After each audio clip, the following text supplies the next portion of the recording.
संत और नेता में बहुत अंतर होता है। संत जब चलता है, ध्यान रखना, तो ऐसे चलता है, हाथ आगे की तरफ जाते हैं, और नेता जब चलता है तो हाथ पीछे की तरफ जाते हैं। मालूम है क्या मतलब है इसका? संत कहता है मैं चल रहा हूं, मेरे साथ तुम भी चलो। नेता कहता मैं जा रहा हूं, तुम पीछे हटो। ध्यान रखना मान्यवर, सभी नेता ऐसे नहीं होते, कुछ दुनिया में आदर्श नेता भी होते हैं, और आदर्श नेताओं की तरह यदि, और ये भारत देश यदि चल रहा है तो एक बात ध्यान रखना, भ्रष्ट नेताओं की दम पे नहीं चल रहा है। 1000 भ्रष्ट नेता इस देश को नहीं चला सकते, 4 अच्छे और सच्चे लोग इस देश को आगे बढ़ाया करते हैं, 4 ही होते हैं वो। ऐसे महान नेता भी इस धरती पर हुए हैं, एपीजे अब्दुल कलाम, जिनका नाम राजनीति में बड़े सम्मान के साथ लिया जाता है। उन्होंने कभी भी धर्म और जाति पाति से ऊपर उठ करके अपना चिंतन प्रस्तुत किया है। आज देश को मजबूत कराने में उनका हाथ है। और एपीजे अब्दुल कलाम ऐसे व्यक्ति जिन्हें पार्टियां नहीं, पूरा देश, और देश ही नहीं दुनिया भी जिनका सम्मान से नाम लिया करती है। ध्यान रखना मान्यवर, सोचना है, अच्छे लोग 4 ही होते हैं, 4 ही बहुत है, जिंदा 4, मुर्दा 1000। 1000 मुर्दों को जलाने के लिए 4 जिंदा काफी है। ध्यान रखना मान्यवर, सोचना है आपको। नाभी राय ने दर्पण देखा कि लोग मेरी प्रशंसा कर रहे हैं। उन्होंने क्या देखा दर्पण में? मैं इस प्रशंसा के योग्य हूं या नहीं हूं। जब लोग मेरे बारे में बहुत कुछ बड़ा बड़ा बोलते हैं ना, तो मैं सोचता हूं ये आदमी बोल रहा है, मैं इस योग्य हूं या नहीं हूं। यदि नहीं हूं तो आज से ही बनने का प्रयास करो, और यदि हो तो अहंकार मत करो मेरे भाई। ध्यान रखना, सोचना है, आज से ही अच्छे बनने का प्रयास करिए। वक्त का इंतजार मत करो, आज करो, अभी करो, इसी वक्त करो। कोई प्रशंसा करे तो देख लेना मैं इस प्रशंसा के योग्य हूं या नहीं। ध्यान रखना, बहुत सी आत्मकथाएं इस दुनिया में हैं, बरणी जी की आत्मकथा, गांधी जी की आत्मकथा, लेकिन मैं आपसे कह रहा हूं कि दुनिया की आत्मकथा पढ़ो या ना पढ़ो, आदमी को अपनी आत्मकथा जरूर पढ़ना चाहिए कि लोग मुझे जैसा समझ रहे हैं वैसा मैं हूं या नहीं हूं। ध्यान रखना, ऐसा तो नहीं लोग महान समझें, मैं निकृष्ट जीवन जी रहा हूं। लोगों के साथ अविश्वास मत करो। यदि लोग आपको महान समझते हैं तो महान बनने का प्रयास करो। ध्यान रखिए, नाभी राय ने देखा, एक घटना घट गई, 2 घटनाएं। क्या देखा नाभी राय ने? दर्पण में अंतर्मुखी हो रहे थे, अपना प्रतिबिंब देखा, तो नाभी राय ने देखा उनका मुकुट झुक गया। अरे, नाभी राय ने कहा मुकुट झुक गया, इसका मतलब है अब सत्ता के दिन गए, और जब सत्ता के दिन चले जाएं तो सत्य में जीने की साधना प्रारंभ कर देना चाहिए। मुकुट झुक गया नाभी राय का, इसका मतलब है सत्ता खत्म, अब बुढ़ापा शुरू हो गया है। ध्यान रखिए मान्यवर, बुढ़ापा एक दिन सबको आना है। अभी शोभा ताई जी ऊपर कमरे में कह रही थी बूढ़ा कौन, मैंने कहा प्रवचन में बताएंगे। ध्यान रखिए, बुढ़ापा एक दिन सबको आना है, कोई ना बचेगा इस बुढ़ापे। जियोगे तो, मर गए तो काहे को आएगा मेरे भाई। ध्यान रखना, बुढ़ापा जरूर आएगा, सभी को आना है। एक बात याद रखना, बचपन ज्ञान अर्जन के लिए होता है, बचपन ज्ञान अर्जन के लिए होता है, जवानी धन अर्जन के लिए होती है, और बुढ़ापा पुण्य अर्जन के लिए हुआ करता है। बुढ़ापे में पुण्य का अर्जन, बचपन में मां की गोद में सोए, एक सूत्र दे रहा हूं बुढ़ापे के लिए, बचपन में मां की गोद में सोए, जवानी में पत्नी के साथ सोए, बुढ़ापे में परमात्मा के साथ सो जाओ, तुम्हारा जीवन सार्थक और सफल हो जाएगा। बुढ़ापे में अब भगवान के सहारे सो, परमात्मा के साथ सो, बुढ़ापा सार्थक हो जाएगा। ध्यान रखिए मान्यवर, एक सूत्र दे रहा हूं बुजुर्गों के लिए, युवाओं के लिए, दिन ऐसा बिताओ कि रात को चैन की नींद सो सको। ध्यान रखिए, रातों की नींद किनकी हराम होती है? जो दिन में गलत काम किया करते हैं। ध्यान रखना, दिन ऐसा बताओ कि रात को चैन की नींद सो सको, रात ऐसी बिताओ कि सुबह किसी को मुंह दिखाने में शर्म ना आए। सुबह मुंह दिखाने में वही शर्म करते हैं जो रात को गलत तरीके से जिया करते हैं। दिन ऐसा बिताओ कि रात को चैन की नींद सो सको, रात ऐसी बिताओ सुबह मुंह दिखाने में शर्म ना आए। अरे जवानी ऐसी बिताओ बुढ़ापे में रोना ना पड़े, और बुढ़ापा ऐसा बिताओ किसी के सामने हाथ फैलाना ना पड़े। ये सूत्र है जीवन। ऐसा बुढ़ापा जियो किसी के सामने हाथ नहीं फैलाना पड़े। ध्यान रखना, प्रेम बचपन में मुफ्त में मिला करता है। बच्चे को हर कोई प्रेम करता है, जो आता है गाल पकड़ेगा, चुटकी बजाएगा, बच्चे से बात करेगा, गोद में उठाएगा, उछालेगा। इसके लिए बच्चे ने कुछ नहीं किया है। ध्यान रखना, बचपन में प्रेम मुफ्त में मिलता है, जवानी में प्रेम अर्जित करना पड़ता है, कमाना पड़ता है, बुढ़ापे में प्रेम मांगना पड़ता है। मेरे भाई, यदि गलत तरीके से जिंदगी जियोगे तो बुढ़ापे में आदमी रुपया पैसा नहीं, प्रेम की भीख मांगा करता है। यदि सही जिंदगी जियोगे तुम्हें प्रेम मांगना नहीं पड़ेगा, बल्कि बुढ़ापा और बचपन एक सा हुआ करता है। यदि अच्छे से जवानी जी है, बुढ़ापे में महात्मा गांधी की तरह सारी दुनिया तुम्हें राष्ट्रपिता कहने को तैयार है। बुढ़ापा सही जी। ध्यान रखना, कुर्सी का खेल, जो जब देश आजाद हुआ प्रस्ताव आया महात्मा गांधी को राष्ट्रपति बना दिया जाए, प्रधानमंत्री बना दिया जाए। गांधी जी ने कहा नहीं, ये लड़ाई मैंने कुर्सी के लिए नहीं लड़ी, मैंने तो इसलिए लड़ी कि अब तुम कुर्सी के लिए लड़ते रहना, मैं तो तुम्हें आजाद करके जा रहा हूं। ध्यान रखना, गांधी ने कुर्सी के लिए लड़ाई नहीं लड़ी। एक बात याद रखना, जहां तक मैं पुलक सागर सोचता हूं, यदि गांधी जी राष्ट्रपति बन जाते, कुर्सी पर बैठ जाते तो राष्ट्रपति कहलाते। गांधी ने कुर्सी छोड़ी, राष्ट्रपिता कहलाए। ध्यान रखिए, वो राष्ट्रपति नहीं कहलाए। ध्यान रखना, राष्ट्रपति तो दुनिया के हर देश में होगा, राष्ट्रपिता केवल हमारे देश में हुआ करता है। कुर्सी पकड़ोगे राष्ट्रपति बनोगे, कुर्सी छोड़ोगे राष्ट्रपिता कहलाओगे। और एक बात याद रखना, राष्ट्रपति की कुर्सी 5 साल की है, राष्ट्रपिता हजारों साल जीवित रहा करता है। ध्यान रखिए, राष्ट्रपिता का चुनाव थोड़ी होता है, वो तो हजर अमर कुर्सी है। ध्यान रखिए, मान्यवर नाभि राय ने देखा कुर्सी छोड़ने का समय आ गया है। ध्यान रखिए, नहीं छोड़ पा रहे, हम करें क्या? नहीं छोड़ते हैं, बड़ी आस लगा के बैठते हैं। अभी अटल जी का देहावसान हुआ, अंतिम संस्कार था, मैंने बताया था ना, ऊपर से आडवाणी जी को फोन आ गया, ऊपर से, कि मोदी प्रधानमंत्री बन गया, रामनाथ कोविंद राष्ट्रपति बन गए, अटल जी चले गए, अब चलोगे या कोई बहाना और बचा है? ध्यान रखिए, मान्यवर, अब चलने का समय है, क्या और कोई बहाना चाहिए तुमको? ध्यान रख, गया समय। मान्यवर, सोचना है आपको, बुढ़ापा गलत तरीके से जियोगे, जवानी गलत तरीके से जियोगे, बुढ़ापे में खून के आंसू बहाना पड़ेंगे। लोग कहते हैं बुढ़ापा दुखदाई होता है, मैं पुलक सागर कहता हूं बुढ़ापा दुखदाई नहीं होता है। जवानी में जो दुखदाई काम करता है उसका बुढ़ापा दुखदाई हुआ करता है। किसका होता बुढ़ापा, किसका बिगड़ता है? जो जवानी बिगाड़ता है। ध्यान रखिए, मान्यवर, सोचना है आपको, बुढ़ापे को अच्छे से जियो। ये मत सोचो बुढ़ापे में, ये मत सोचना कि हम कुछ नहीं कर सकते हैं, बहुत कुछ कर सकते हो, क्यों नहीं कर सकते?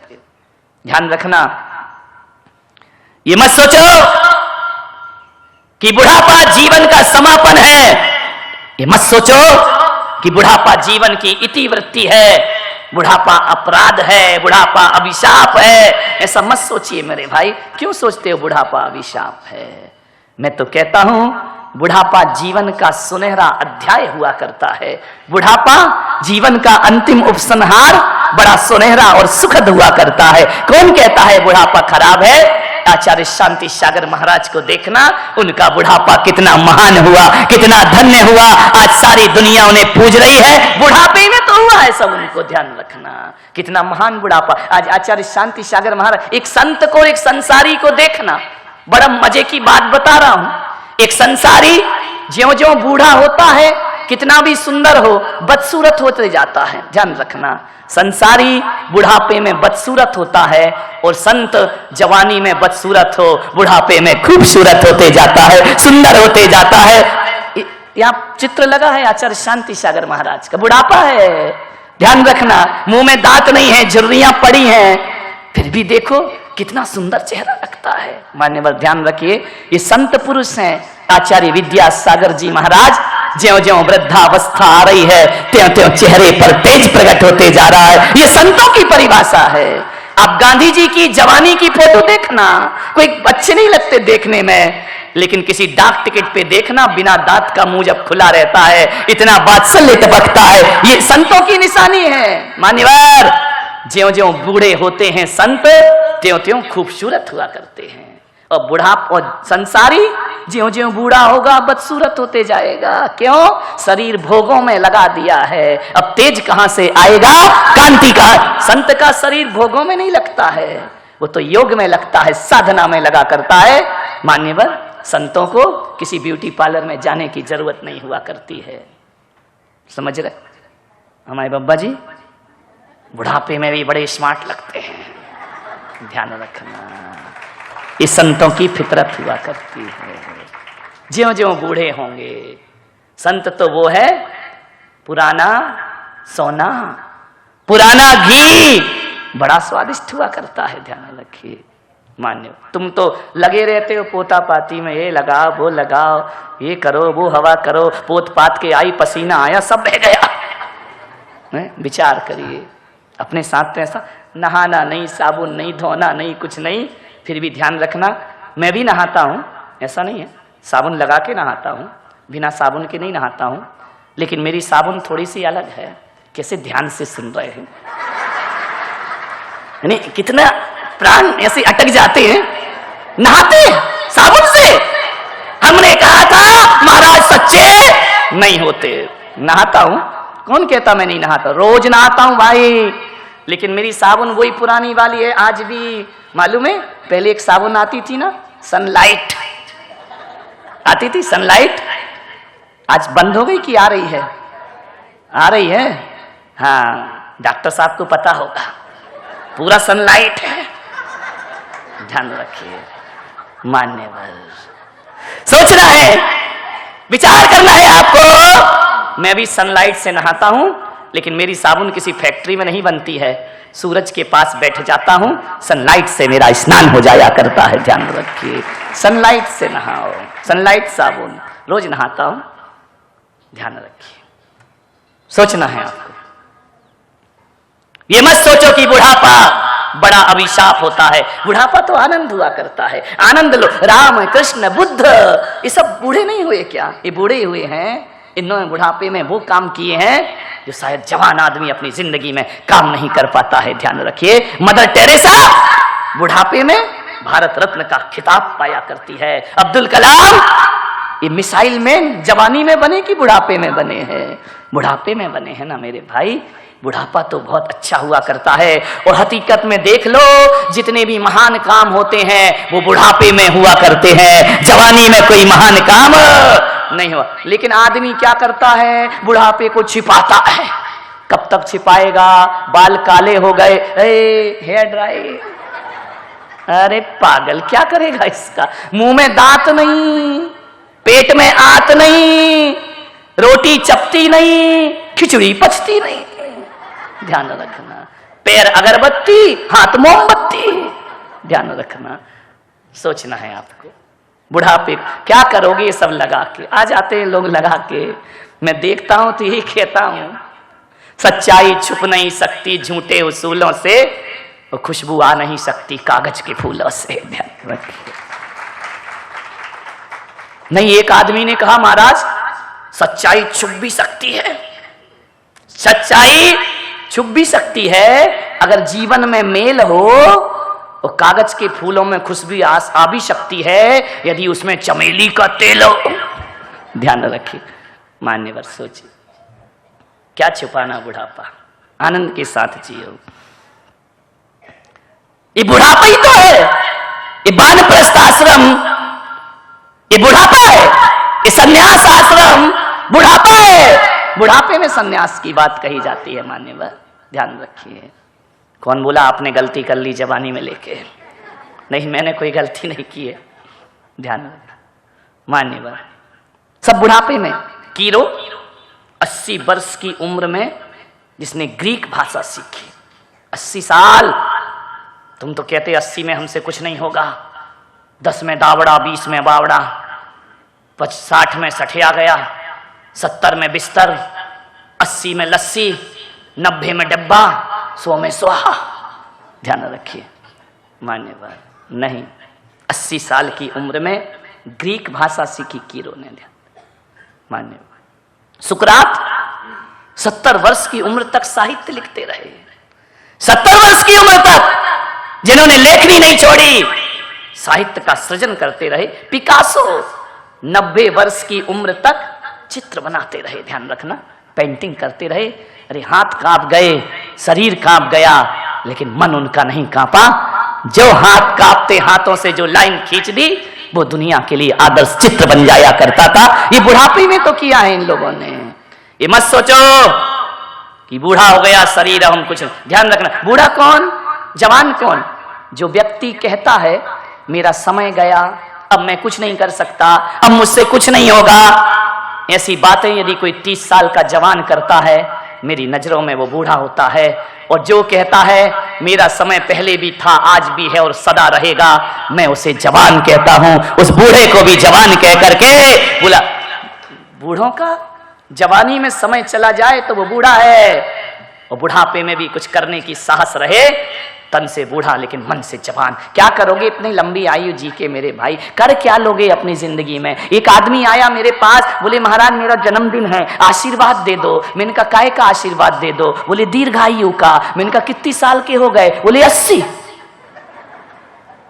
साल का हो गया। वो कह रहा दीर्घायु का आशीर्वाद दे दो। मैंने कहा एक बात बता, 80 साल तूने किया क्या है? बोले क्या किया? खाए पिए मौज किए। तो मैंने कहा ऐसे 80 साल जीने से क्या फायदा मेरे भाई? घिसट घिसट के 80 साल जी के क्या करेगा? अरे घिसट घिसट के 80 साल जीने से अच्छा तो 16 साल का कोई संत ज्ञानेश्वर होता है, जो जीवन पे समाधि लेकर जीवन को सार्थक कर दिया करता है। ऐसे 80 साल का जीवन जीने से अच्छा 23 साल का भगत सिंह होता है, जो फांसी के फंदे पर देश के लिए चढ़ जाता है।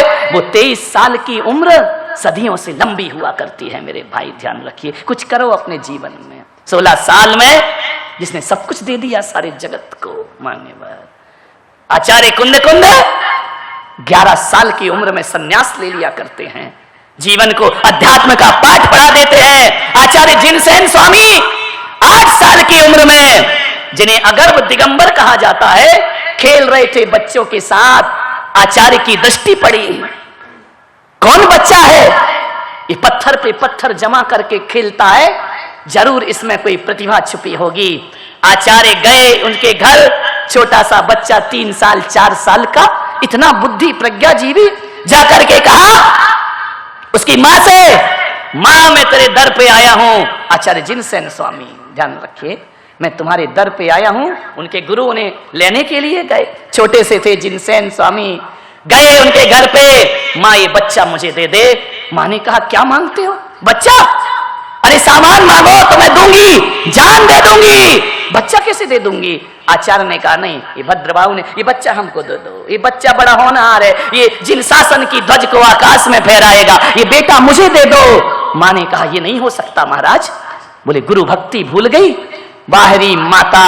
एक बात याद रखना पूना वालों, कन्यादान तो हर मां करती है, लेकिन बिरली होती है मां जो अपने बेटे का दान कर दिया करती है। वो बिरली माताएं होती हैं जो अपने बच्चों को दान में दे दिया करती हैं। ले गए उस 5 साल के 3 साल के बच्चे को, नंगे ले गए।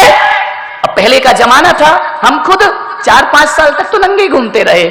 आज का जमाना तो ये है कि बच्चा पेट में आया नहीं, कपड़ों की व्यवस्था हो गई।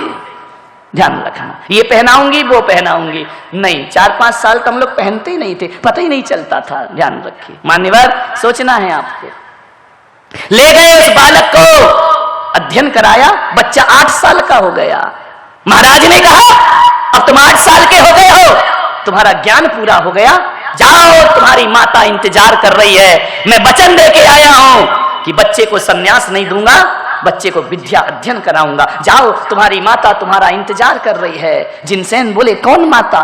कैसी माता? कहां की माता?